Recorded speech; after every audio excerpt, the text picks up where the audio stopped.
pertama nih hasil survei Barna. Yang pertama itu Kristen prodigal atau ex-Kristen atau Kristen murtad.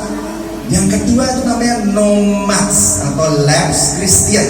Apa tuh lapsed Christian? Itu adalah kondisi di mana mereka tetap mengaku sebagai orang Kristen. Kalau ditanya apa agamamu? Beta Kristen gitu ya. Saya Kristen. Tetapi sudah nggak ikut lagi beribadah dan sudah tidak lagi pergi ke gereja. Jadi kalau tanya, loh kamu Kristen nggak pernah ke gereja? Oh sekarang kan ibadah kan banyak, tinggal dengerin YouTube. Nah celakanya yang dengerin apa? YouTube khotbahnya yang sesat. Ya pikir bener.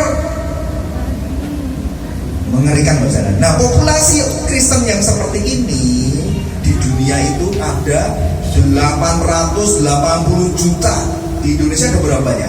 15% atau ada 4,4 juta. Nah saya sebut ini Kristen KTP. KTP-nya Kristen, tapi ya nggak perlu ke gereja, ngapain? Itu orang Kristen. Wah lahir tapi udah Kristen, masa nggak tahu? Nah iya gua ngerti. Masalahnya orang seperti kamu ini 4,4 juta ini bentar lagi bisa jadi Kristen golongan yang prodigal. Karena nggak pernah ke gereja, imannya nggak pernah dapat asupan gizi protein dari firman Tuhan. Yang ketiga, hasil surveinya mengatakan apa? Ada kelompok yang disebut habitual church goers.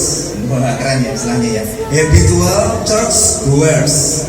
Ini adalah kondisi di mana mereka masih datang ke gereja, tapi sudah nggak lagi punya iman dan kepercayaan yang inti dan kokoh. Doktrin kristologinya sudah nggak ada lagi. Kalau ditanya begini, siapa yang percaya Yesus satu-satunya jalan menuju surga? Dia lihat kanan kiri dulu. Kalau nggak ada angkat tangan juga ragu. Jadi ini nggak jelas. Kalau ditanya, Anda percaya nggak kalau Yesus itu salah satu jalan ke surga? Agama boleh banyak, jalannya juga banyak, Allah cuma satu. Nah, kalau Kristen itu lewat Yesus, jangan fanatik-fanatik dong. Tapi agama lain kan menyembah Allah yang juga sama toh. Jalannya nggak harus lewat Yesus, lewat tokoh ini. Habitual churchgoers ini di dunia ada berapa? 714 juta. Nah saya sebutnya ini Kristen suang-suang kuku, Kristen agamawi. Karena dia nggak punya inti yang iman yang kokoh. Ya begitulah. Tapi di Indonesia ada berapa banyak sekali. Ini mengerikan. Tugas kita besar ini para gembala, para penginjil ini ya. Populasi habitual churchgoers di Indonesia itu ada 64%. Jadi sekitar 18,5 juta anak-anak muda usia 18 sampai 35 tahun itu Kristennya suang-suang kuku, Kristen agamawi. Gak panas, gak dingin, padahal Tuhan bilang apa? Ya gak panas, gak dingin, aku muntahkan dari mulutku. Ini orang gampang dipengaruhi dengan nilai-nilai dunia. Nah ini sangat memprihatinkan. Karena kondisi habitual churchgoers di Indonesia ini ternyata di seluruh dunia yang paling tinggi ada di Indonesia.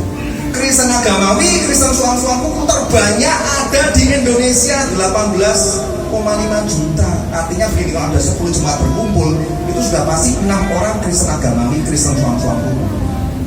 Ngeri. Nah, kalau di sini misalnya ada 30 jemaat dari GPDI House of Shalom, berarti 60%-nya agamawi suang-suang kuku. Bapak Ibu saudara jangan colek ya, ini pasti papa nih, ini pasti mama, jangan begitu nanti pulang berantem ya. Cukup direnungkan, gua nih suang-suang kuku enggak ya, gua nih agamawi enggak ya. Gitu. Ciri yang keempat apa?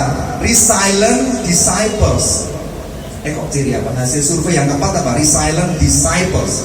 Itu kondisi di mana mereka sudah disebut sebagai murid Kristus yang aktif, hadir dalam acara ibadah, terlibat pelayanan di gereja, percaya otoritas Alkitab, percaya penebusan Kristus, bergairah mewujudkan imannya, aktif melayani Tuhan. Ini keren ya kan? Ibaratnya ini Pak Gem sukses memuridkan jemaatnya, nggak jadi jemaat biasa, tapi jemaat yang bergairah, imannya bertumbuh. Nah, populasi resilient disciples di dunia ada 309 juta.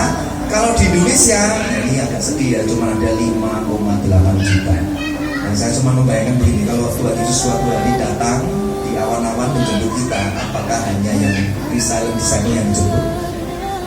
Ya kan nggak otomatis kalau agama Kristen masih masuk surga. Karena ada yang Kristen mortal, ada yang Kristen suang-suang kuku, ada yang Kristen KTP. Tapi yang murid Kristus sejati itu adalah yang siap menyongsong kedatangan mempelai laki-laki. Amin. Nah kalau saudara lihat, cuma nggak sampai 6 juta. Jadi gereja harus memberitakan Injil, jemaat harus mau memberitakan Injil. Setia